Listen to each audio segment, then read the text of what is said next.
created in a laboratory. I wouldn't use the word created, but you can't say naturally occurring if it was by way of the laboratory. Again, this is her giving her expert opinion that she believes that it was done in the lab. I've seen other experts say that they believe that it could totally have come from nature and jumped from animal species to human species. I also don't think that point's really important. I don't think that's a good rebuttal. She's making a claim without evidence, and his rebuttal is, I've seen experts say other things.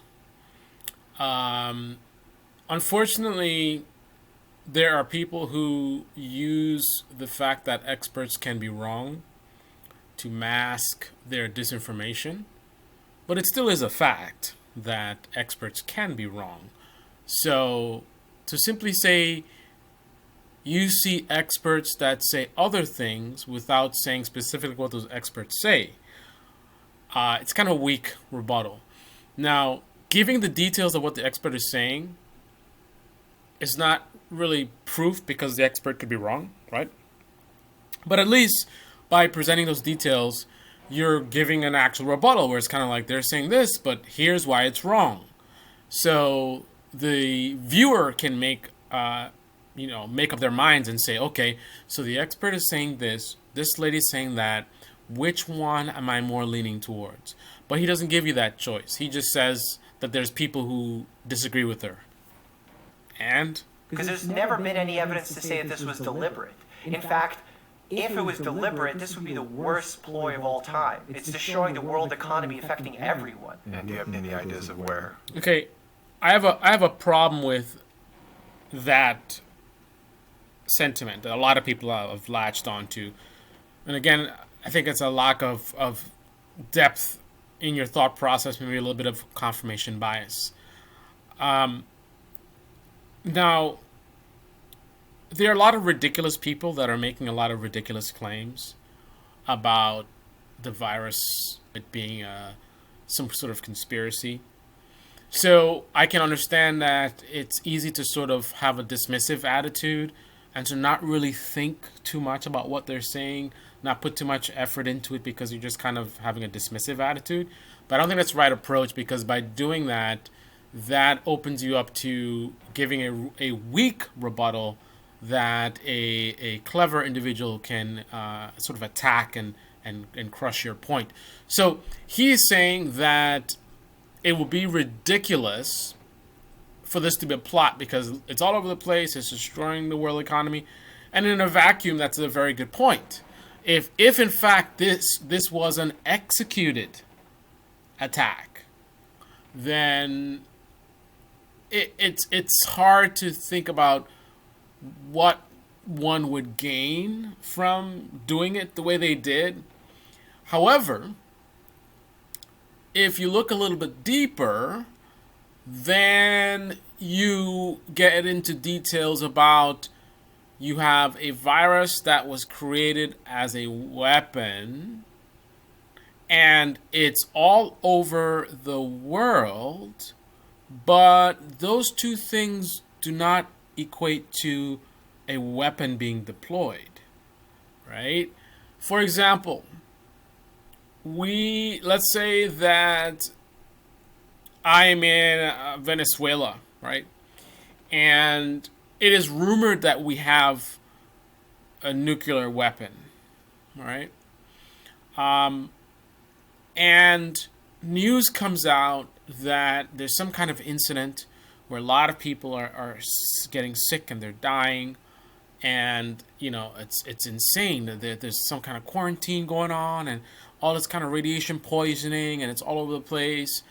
And then the argument is, in terms of people who don't believe they have a nuclear weapon, they say, what kind of nuclear weapon, like, what would be the point of having a nuclear weapon that's killing your own people and destroying your country? Right? That's the level of logic that we're using here. There is a very fundamental, very basic concept that's not being considered. And it's one word. It's called accident. Right? Just because a potential weapon is affecting a lot of people, killing a lot of people, that is not proof that the weapon has been consciously deployed, right? I mean, to give an even more simple sort of analogy is, imagine that I've got a rifle and I intend to go kill somebody with it, right? And I'm running around with this rifle, and I trip, and a gun goes off, and I kill a baby or something. Again, an accident, right? So you're gonna sit here and you're gonna analyze.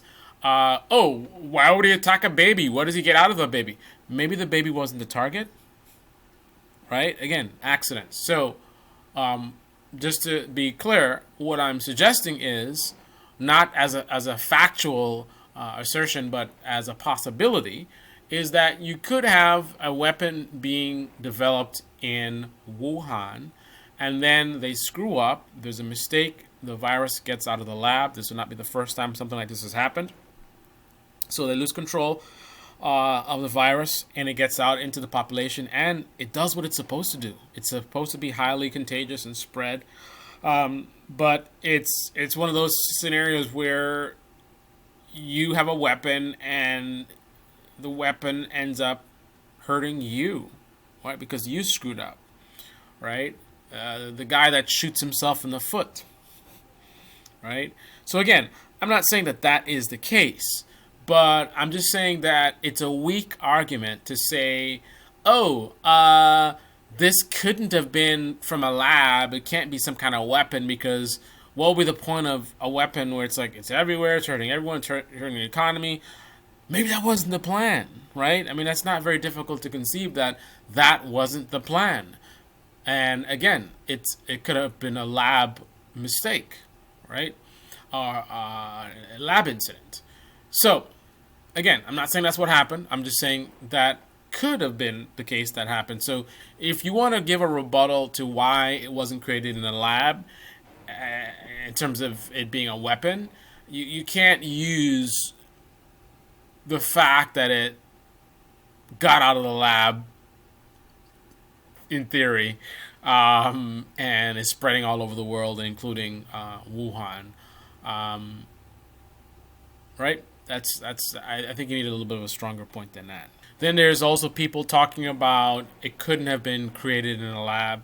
Again, getting into nuance, and I am not, this is not my area of expertise, but just using basic logic. And if someone who has the expertise wants to challenge me, I welcome that, because again, it's not my area of expertise, so I would defer to someone who has the expertise. However, just because you have an expertise in something doesn't mean you can't make mistakes. And unfortunately, I haven't had access to these people to question them the way I'd want to, which is they again respond to sort of a preconceived notion of how things would have worked. And then they discredit that almost like a straw man. So with the created in a lab, the scenario that they create is like you're sitting in a lab with a bunch of test tubes, and you're just like, coronavirus, add a little bit of this, a little bit of that. Like, that's what they're disproving. Like, oh, that we looked at the virus, it couldn't have been created that way. Fine. Again, nuance. Being created in a lab, what do you mean by created in a lab? Do you mean mixing a bunch of chemicals or something like that? Or do you mean starting with an animal who already has the coronavirus or something compatible with the coronavirus? Again, I don't have the expertise. And then using that animal or that version of a virus or the virus, and then somehow manipulating it with potentially technology that we don't even know exists yet, because we're talking about something that would likely be experimental. So therefore, this could be techniques that people haven't really thought of yet, or it's just speculation, but someone actually went and did the work and had some kind of new discovery. And from that, they found a way that they can take a virus from an animal and somehow modify it and transmit it to another animal or something like that. But bottom line is, what I'm getting at is, again, I don't have the expertise, so I don't know how this would work, but I know enough to know that theoretically you could have an animal with a virus and you can potentially modify that virus and then transition it to the next phase, which whatever leads to it being out in civilization. Now, if someone wants to tell me that in fact is not possible and give me reasons why, fine. I'm not an expert in that, but I think it's disappointing that the people who speak about this don't speak in depth. They, again, have a very, very narrow view in terms of the way they're talking about it. Again, it's this idea of like creating it in a lab with test tubes. And then they're like, you just can't create a virus like this in that way. And then, so it couldn't be created in a lab. As if that is the only way that a virus can come out of a lab. I mean, there's different techniques and different ways to approach things. And I haven't even heard. So let's say someone who has the expertise, who looks at this, and they're well aware that there's different techniques, but none of the techniques would allow for what we see. But they don't even say that. So it's like they're not even thinking on that level. They're sort of focused on a particular scenario. Because I've not heard someone say this is something that definitely came from an animal. It couldn't have been like just created in a lab. That doesn't make any sense. And as far as being able to manipulate viruses, I don't know of any way, any other way that it could have been created. Like they don't say it couldn't have been this. And as far as other ways, no, they specifically focus on one thing. And it's like, oh, it couldn't have come from a lab. It definitely came from an animal. Fine. Okay, it came from an animal. But what happened after that? Like, the virus was an animal. Did they do something in the lab to create the product that actually ended up getting out? And again, I would agree that it would be kind of a foolish weapon in terms of the way it was deployed. However, maybe that wasn't intentional. I could easily imagine. I know China has been looking into getting into biological warfare, so I would think what they would probably do is develop this virus, figure it out. Like we see coronavirus, the fatality rate is not that impressive from a weapon, looking at its weapon perspective. But it makes up for that in how highly contagious it is. But still, even with it being as contagious as it is, it just doesn't really. Actually, I shouldn't say that. It depends on what the results, what the intended results are. Because I mean, our economy has been devastated. I mean, look at the state our country's in right now. People are out of work. I mean, there's going to be a lot of people like homeless and losing their homes. So that alone, I would think, would have a high value to an enemy, someone who wants to challenge the United States, like perhaps China. China wants to be, we want to be the power. We want to take America down. So actually, as is, it might be good enough. Depends on how evil they are. If they want a lot of people dead, then they might want to make it more lethal. Maybe they're working on vaccines. Who knows what they were doing with it, right? But I would think they would develop it, and then they would probably do something disgusting like infect a bunch of like students or something that from China that are going to come to America, something like that. I mean, they've done stuff like that, not with viruses, but with I think from as far as spies, I've heard stuff like that where they send a whole bunch of people and they do all kinds of trickery trying to spy on us. They come here as like tourists, and then they try to penetrate our security. I think they were doing stuff also with Mar-a-Lago, for example. But I would think that would be the way they would do it.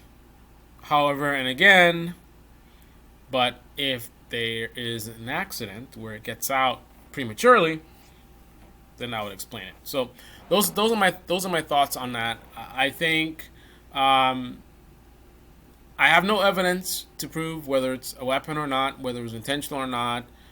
However, what I'm adding to the conversation is that the rebuttals, as far as it couldn't have been a weapon or it couldn't have been from a lab, I think those rebuttals are kind of weak. So, in my mind, it could have been a weapon, and it could have come from a lab in a manner that I described. Now, whether that's the case or not requires evidence, which I do not have. So, what I would rather is the people who have the expertise that I do not have, I wish they would discuss things from a wider perspective and not be so narrow-minded, because they're leaving a really wide vector that, I don't think it was a weapon, but I am at least suspicious because there's a couple of red flags. I know that China wants to get involved in biological warfare, and the fact that there was I think it's called a level 4 lab in Wuhan, and that's where the outbreak started. It's like, it's too much. I don't really believe in a lot of coincidence. So it looks very, very shady, but I can't go from look shady to making a conclusion. Where I'm at now is I want more information, and I'm very disappointed in the people who have commented on this, like this guy who's a doctor, for being a little bit narrow-minded in their approach, because although I'm the one who says, well, it looks suspicious, I stop there. But there's other people who will see the same thing that I saw, and then you've given them a vector where they can say, see, what they're saying doesn't make any sense, and clearly they're trying to cover it up. Why would a doctor say this? Wouldn't he know that there's other ways to, you know what I mean? Like, and I understand no matter what you do, they're going to still find something, but that was an easy one. That was an easy one. I think we need to be a little bit more thorough. But again, I think the reason, it's not a matter of lack of intelligence of the people that we're talking to, who are talking about this, the experts. I think it's the dismissive perspective, crazy conspiracy theories. So are you really, really thinking about, could this have been a weapon? Or I don't think people are taking it that seriously. I think they have the expertise, and they're jumping to the most logical scenario of what the person might be saying, and then they're just shutting it down. No, you couldn't because we looked at it, and then that's it. There's not a serious effort to, like, let's interrogate this thing. How could it have been a weapon? What if they did this? What if they did that? What if it? I don't see that happening. But anyway, that's my feedback on that. So I blabbed on long enough. Enjoy the video. Click on the like button, subscribe, smash the bell. Be well. Smash that bell. Be well. Comment below. Let me know your thoughts.